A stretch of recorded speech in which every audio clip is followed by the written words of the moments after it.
some men walk out. They grab their coat, say something they'll regret in the parking lot, and spend the next decade nursing a grudge over a glass of something too strong. I am not that man. My name is Stuart Calloway. I am 58 years old. I spent 31 years as a licensed electrician in Dayton, Ohio, the last 14 of them running my own small crew. I drive a 2011 Chevy Silverado with a busted passenger side mirror I've been meaning to replace since the Obama administration. I eat the same breakfast every morning. 2 eggs over easy, toast, black coffee, because I decided somewhere around 50 that mornings were not the place for decisions. I also spent 11 years quietly funding a college education, a down payment on an apartment, and eventually a rehearsal dinner for my son's promotion party, a party where he stood up in front of his colleagues and his bosses, and introduced me as the man who never quite figured out how the world worked. I just sat there, adjusted my collar, smiled at the woman next to me who I'd never met before that evening. I didn't know then that the most clarifying moment of my life was about 17 minutes away. Welcome back to Dad's Calm Revenge. If you're new here, settle in. Every story we tell is about men who got quietly, completely underestimated, and what happened next. Hit subscribe so you don't miss what's coming. My son, Kevin, is 32. Sharp, driven, the kind of man who wears a watch that costs more than my first truck and carries himself like he belongs in every room he walks into. He works in commercial real estate development in Columbus. Big projects, city contracts, the kind of work where lunch meetings at nice restaurants count as working hours. He married a woman named Brooke 4 years ago.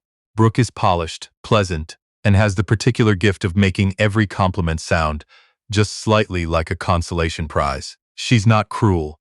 Not exactly. She just operates in a register where certain kinds of people register as background. I am one of those people, in her estimation. My wife Carol noticed it before I named it. We were driving home from Kevin's housewarming, a place I'd helped him with the down payment on, quietly, without making it a transaction, and she said, without looking up from the passenger window, "She talks to you like you're someone's elderly neighbor who wandered in from next door." "She's just formal," I said. Carol turned to look at me with the expression of a woman who has been married to me for 26 years and has run out of patience for certain arguments. "You handed him a check for $30,000 2 years ago," she said. "She's never once said your name without the words Kevin's dad in front of it." I didn't answer. I turned the radio up a little. But the thing about Carol is that she says the hard thing once, clearly, and then she lets it sit. She doesn't repeat herself. She doesn't need to. She's precise in a way that only gets more precise over time.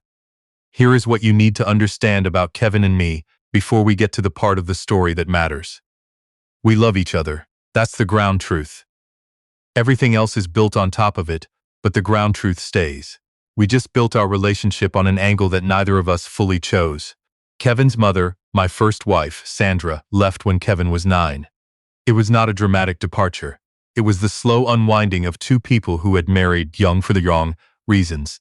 And when it finally untangled, she moved to Atlanta with a man who worked in finance and had a house in a neighborhood where the lawns were professionally maintained year-round. Kevin spent school years with me and summers with her, and somewhere in that back and forth, he started measuring things the way kids measure things when they're living 2 different lives. Silently, constantly, and without quite realizing it. My house was a 2-bedroom ranch in Springfield. We grilled on weekends. We fixed things ourselves. Kevin and I spent one entire summer rebuilding the deck out, back from materials I'd sourced salvage, because it was cheaper, and because I wanted him to know how to use his hands.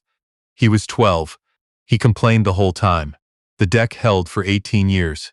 Sandra's house in Atlanta, from what Kevin described, had a media room and a cleaning service, and a stepfather named Brent, who wore loafers without socks and had opinions about wine. I didn't resent Sandra. I understood it. I understood Brent in his loafers.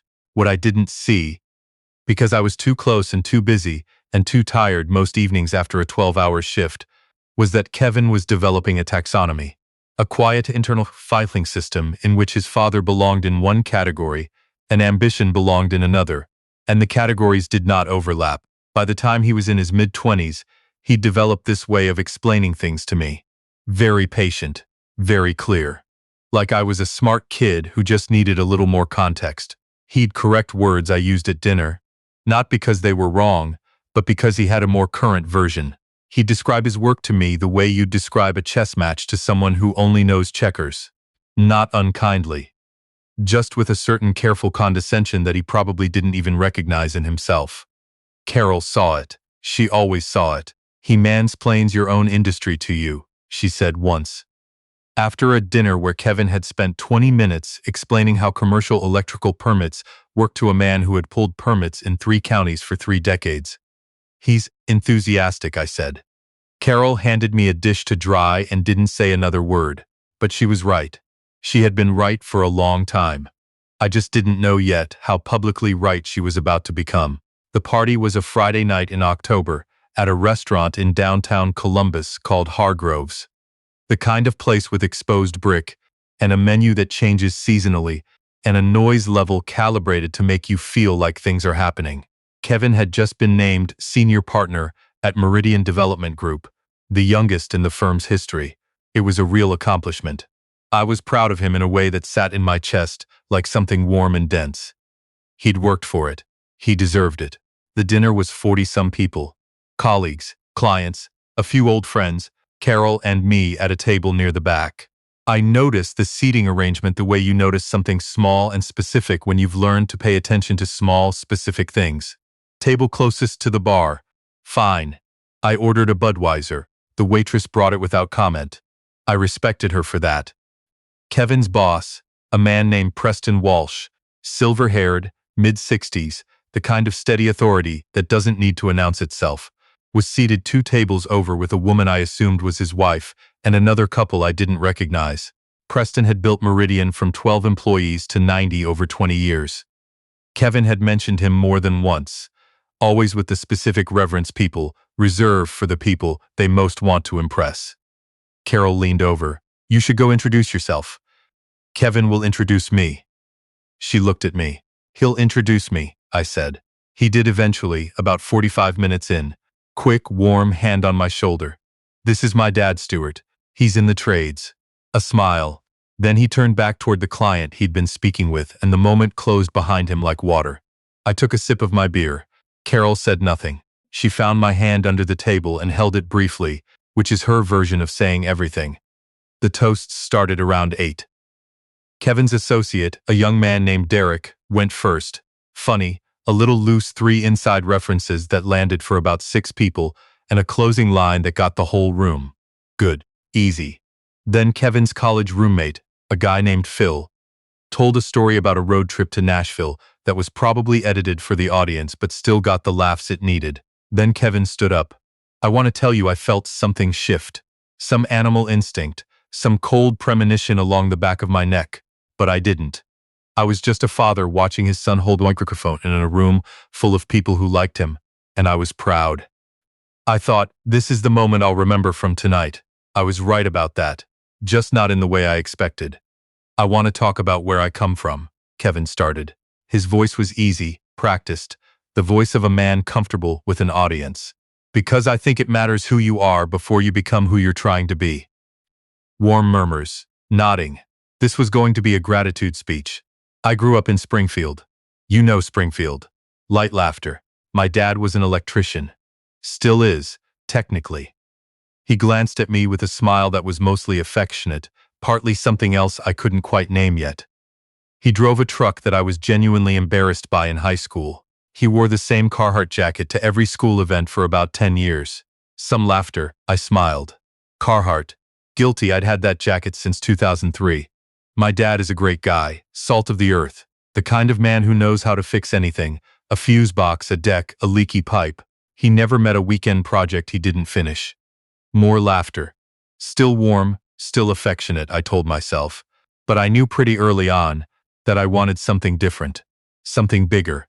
My dad was always going to be content with Springfield, and I needed more than that. The something else I couldn't name earlier had arrived. It had a shape now. I used to wonder if that was something I'd inherited from my mom's side. He said this easily, like it was an observation rather than a verdict. She was ambitious. She pushed. My dad was always steady. He smiled at the room. Steadiness is underrated. But so is knowing when steady isn't enough. Carol's hand was on my wrist again. Not holding this time, just there, a pressure steady and even, reminding me that I was not alone in noticing what was happening. He raised his glass. To Meridian. To Preston and this entire team for showing me what building something real actually looks like. To Brooke, who has never once let me settle. He paused. And to everyone in this room who helped get me here. He didn't say my name. He thanked the room, and his wife, and his boss, and his colleagues. He did not say my name. I took a long, slow drink of my beer. I set the glass down. I straightened my collar. I smiled at Carol, who was looking at me with the careful expression of a woman deciding whether to be furious or heartbroken, and arriving at something that was both. Don't, I said quietly. I'm not, she said, but her jaw was tight. I looked across the room. Kevin was accepting congratulations, laughing, shaking hands, easy and bright and completely at home. Brooke was beside him, with her hand on the small of his back, radiant. They looked like people who had arrived exactly where they'd planned. I did not make a scene. I did not stand up and announce to 40 people the full accounting of what I had quietly paid for and built and handed over without a press release. I did not cry. I did not leave. I ordered another Budweiser and I sat there, and I did not notice, not yet, that Preston Walsh, 2 tables over, had stopped talking to his wife. He was very still. He was looking at something in the middle distance, the way a man looks when he's turning something over. I want to tell you something about what I built before we get to what happened next, because you need to understand it, and because I kept it so quiet that even the people closest to me didn't have the full picture. I started a side project about 15 years ago, the year Kevin left for Ohio State. I'd spent 3 decades watching electrical systems fail in commercial buildings, not catastrophically, not always visibly, but structurally, in ways that cost building owners money and created safety risks that took years to surface. The codes existed, but the codes were reactive. They described the minimum. They didn't model what happened over time in aging commercial structures under real load conditions. So I started building something. On my own time, with my own money, on a second-hand laptop at the kitchen table after Carol went to bed. I called it Load Path, a diagnostic modeling tool that mapped cumulative load stress in commercial electrical infrastructure against building age, regional climate data, and usage patterns. It wasn't glamorous. There was no investor meeting, no pitch deck, no founding moment worth telling at a dinner party. There was just a tired electrician who knew what a 30-year-old panel looked like under sustained demand and believed he could quantify it in a way that existing inspection software couldn't. It took 4 years to build into something I'd show another person. I licensed it to a regional property management firm in Cincinnati in year 5. They reduced their emergency electrical service calls by 38% in 18 months. Word traveled the way useful things travel, quietly, among people who need results. A commercial property group in Cleveland picked it up, then a liability insurance underwriter in Pittsburgh who realized that buildings using LoadPath flagged fewer catastrophic failure claims. By year 9, I had sold the full intellectual property to a national commercial real estate infrastructure company. I paid off the mortgage, funded Kevin's down payment, opened a savings account for anything that came after, and went back to work on Monday like nothing had changed. Because for me, nothing had. I was still Stuart Calloway. I still drove the Silverado. I still had 2 eggs over easy and black coffee every morning. I never told Kevin. I've thought carefully about why. The simplest layer is that it never seemed like the right time, and then enough time had passed that bringing it up felt performative. A deeper layer is that Kevin had spent years constructing his origin story, the one where he pulled himself out of modest Springfield, on the strength of his own ambition, and I didn't want to complicate his narrative with information that might change how he understood his own story. The truest layer, the one I admitted to myself only much later, is that I didn't want him to know about it, and still do what he did anyway. I wanted him to think well of me because he thought well of me, not because of a software platform and a licensing deal. So it stayed mine. What I could not have anticipated, what I had absolutely no way of planning for, was that Meridian Development Group was one of 17 commercial property firms currently operating on an enterprise version of LoadPath, that it was embedded in their building assessment protocols, that the man who had approved that purchase at the board level, the man who had signed off on the integration because his risk management team had shown him the liability data, was sitting 2 tables away from me in a restaurant in Columbus, eating a duck confit appetizer and processing something he'd just heard. Preston Walsh had gone still, the way men go still when they're connecting something they should have connected sooner. He set his fork down. He leaned toward his wife and said something I couldn't hear. She looked at him, surprised, and nodded once. Then he stood up. He wasn't rushing. He walked to the front of the room with the easy authority of a man who has spoken to rooms like this for 30 years and has learned that the slower you move, the more space you occupy. The DJ, confused, handed him the microphone when Preston simply extended his hand. "I'm going to stop the room for a moment," Preston said. Not loud. He didn't need loud. The room quieted immediately. "My name is Preston Walsh. I've had the privilege of leading Meridian for 20 years, and tonight is a night we celebrate a genuinely exceptional member of this team." He nodded once toward Kevin, who was smiling, probably thinking this was an addendum to the toasts. "But I'm not standing up here to talk about Kevin. Not primarily." A pause. The room listening. About 6 years ago, Meridian's risk management division recommended we integrate a commercial electrical diagnostic platform called LoadPath into our building assessment process. Our liability exposure on aging commercial properties was a real concern, and LoadPath was, and I want to be precise, it was the most practically useful piece of infrastructure software I'd seen in my 20 years working with commercial real estate. Our incident rate on flagged properties dropped by 41% in 2 years. Our underwriters noticed. Our insurance premiums reflected it. We built it into standard protocol. He paused. Tonight, during the toasts, I heard a name mentioned, and I've been sitting with it for about 15 minutes because I couldn't place it, and then I could.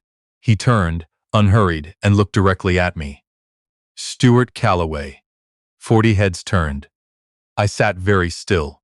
The father of the bride, Preston caught himself, the smallest beat of something like dry amusement.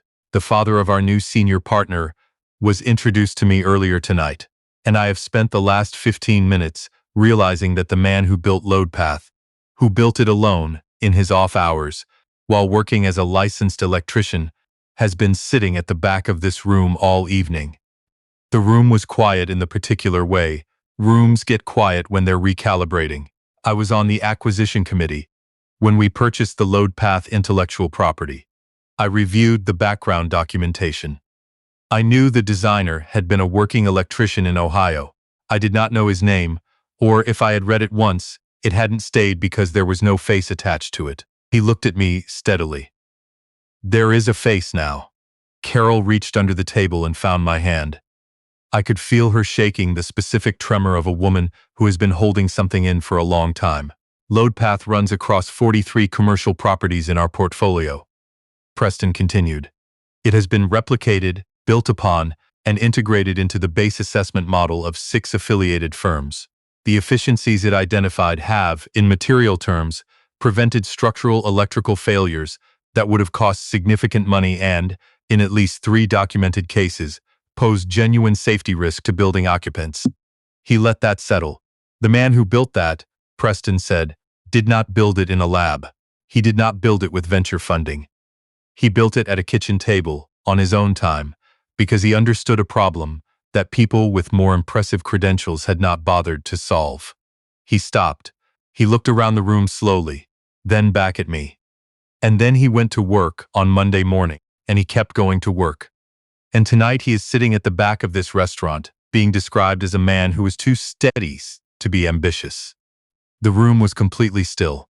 "I would like to suggest," Preston said quietly, "that those 2 things are not the same." He set the microphone down. The applause started somewhere in the middle of the room and spread. My mother used to say that real applause has a different texture than polite applause. She was right. This had texture. This was 40 people revising something in real time. I was looking at the table. I made myself look up. My son was standing at the far side of the room. He was not applauding. He was looking at me across the width of the restaurant with an expression I had not seen on his face since he was 12 years old and had made a mistake he didn't know how to account for. The color had moved out of his face. He was doing math. The Carhartt jacket, the Silverado, the deck they'd built together from salvaged lumber, the $30,000 check he'd deposited without asking where it came from, the toast he'd just given. Load path. Carol pressed her forehead briefly against my shoulder. She didn't say anything. She didn't need to.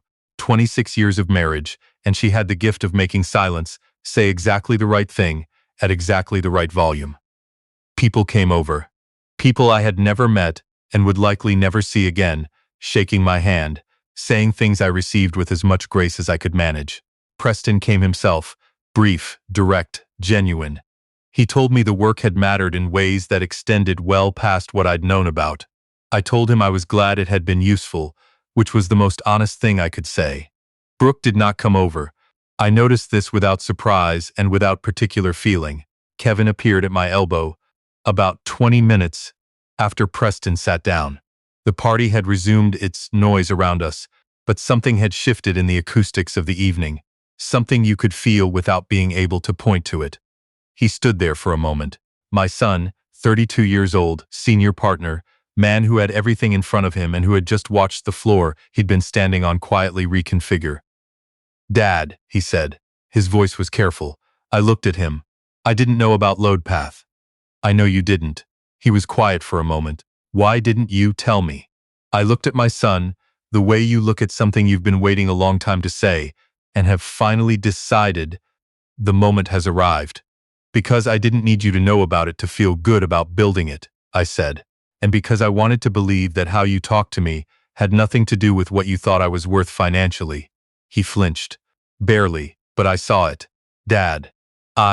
What I said wasn't meant, Kevin." I kept my voice level, not because I was performing calm, but because I actually was calm. I had been calm for longer than this evening. "You stood up in front of your colleagues and your boss, and described me as a man who settled, who chose steady because he couldn't manage more, who represented the life you needed to escape to become who you are." I paused. "You meant every word of it. You've believed it for years. Tonight you said it out loud." He opened his mouth, closed it. "I'm not angry at you," I said, and I meant it. Angry isn't the right word. I'm tired in a way that doesn't have a better word than tired. Another tear. He looked, for a moment, exactly like the 12-year-old who had complained the entire summer about the deck, and then one Saturday afternoon had stood back and looked at the finished thing and said, quietly, "We built that."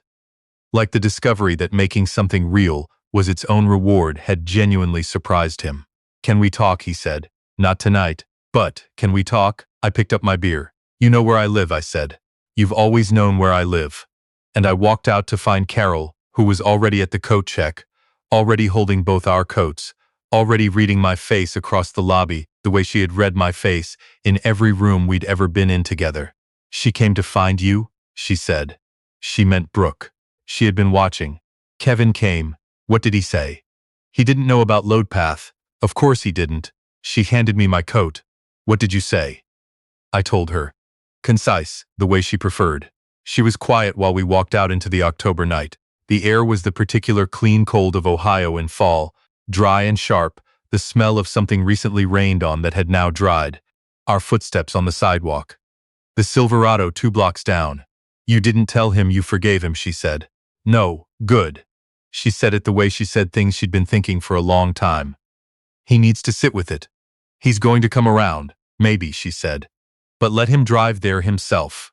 We got in the truck. I started the engine. The dashboard lights came up orange and familiar, and the heater kicked on after a moment, which it always did on cold nights, reliable in the way of things that don't need to announce their reliability. I thought about a second-hand laptop and a kitchen table, about a system built on a problem nobody else had bothered to sit still with long enough to solve, about a man who had handed his son a check once, and a down payment before that, and a summer of work and a finished deck and 18 years of phone calls and holidays, and being there, quietly and without ceremony. Because that was what being a father meant to him, and it didn't require an audience. Kevin called on a Thursday morning in December. I was in the truck, parked outside a job site in Dayton, drinking bad coffee from a gas station cup. I looked at his name on the phone for a moment. Then I picked up. "Hey," he said. "Hey." A pause. The kind that means something is coming that took a long time to find. "I've been thinking about the deck," he said. That surprised me. I didn't show it. "What about it?" I complained the whole summer. I was awful to work with. "You were 12, you didn't have to teach me. You could have hired someone." "Yeah," I said. "I could have." Another pause. "Dad." His voice had the register it gets when he's not performing, when it's just him and the actual thing he's trying to say. "I've been going through Meridian's assessment reports, the ones built on load path. I wanted to understand it. What it does, how it works." A breath. "I didn't understand before. What you were doing all those years at the kitchen table. I didn't know it was that. I thought it was just." "I don't know what I thought." "You thought it was a hobby," I said. "Yes, a lot of people think that about things they haven't looked at closely enough." He was quiet for a moment. "I'm sorry," he said, "for the speech, for a lot of things before the speech that made the speech possible. I've been trying to work out how to say that in a way that's actually true, and not just strategically delivered." That honesty cost him something. I could hear it. "I know," I said. "Are we okay?" I watched a pair of sparrows land on a chain-link fence across the parking lot. One of them left immediately. The other sat there for a moment, looking around as if deciding. "We're working on it," I said. "That's different from okay, but it's not nothing." He let out a breath. "Yeah, okay. Come to Dayton," I said. "Before Christmas. Carol's doing the rib roast. Bring Brooke if she wants to come, we'll be there." We hung up. I sat with the bad coffee and the sound of nothing in particular, the truck idling, the sparrow gone from the fence now, without me noticing exactly when it had left. Preston Walsh had called 2 weeks earlier, not about a job, just to talk. He had questions about LoadPath's original architecture. Specifically about a load distribution variable I'd weighted differently than conventional models, a choice that turned out to be, he said, the thing their engineers had spent 3 years trying to explain before they finally accepted it as correct and moved on. He wanted to know how I'd arrived at it. We talked for 90 minutes. It was the best technical conversation I'd had in a decade. Before we hung up, he mentioned that one of Meridian's subsidiary firms was developing a second-generation system, and that my name had come up in the room without him putting it there, which was, he said, usually how you know something is real. He asked if I'd be open to a conversation. I told him I was open to most conversations with people who asked good questions. Carol found me that evening in the kitchen, standing at the counter eating the leftover roast chicken she'd made the night before, not bothering to heat it up because I was hungry, and the chicken was fine cold, and there are certain small dignities in a man's own kitchen that have nothing to do with impressing anyone. "Preston Walsh called today," I said. She looked at me. "He wants to talk about what comes next." She was quiet for a moment. She got 2 plates from the cabinet. She transferred the chicken to one of them, which meant she was going to heat it up properly, which meant she was treating this as a moment worth slowing down for. "What did you say?" she asked. I said I was open to it. She put the plate in the microwave, leaned against the counter, looked at me with the expression of a woman who has been right about something for a very long time and has the grace not to say so directly. "Good," she said. That was it. That was Carol. 26 years of marriage, and she still had the ability to say the exactly right thing in exactly the fewest words necessary. I didn't need the second conversation to be what I already was. I had my crew, my truck, my kitchen table, my bad coffee, and my good coffee, my wife who kept me honest, and a son who was slowly and on his own schedule, figuring out how to see me clearly. I had a platform humming quietly inside 43 buildings, doing what it was built to do, not asking for recognition, not requiring an audience. Some men grab their coat and say something they regret in the parking lot. I drove home in the dark with the heat running and the radio low, and the Silverado doing exactly what it had always done, which was get me where I needed to go, without making a production of it. That was enough. It had always been enough. It just took the room a little while to notice.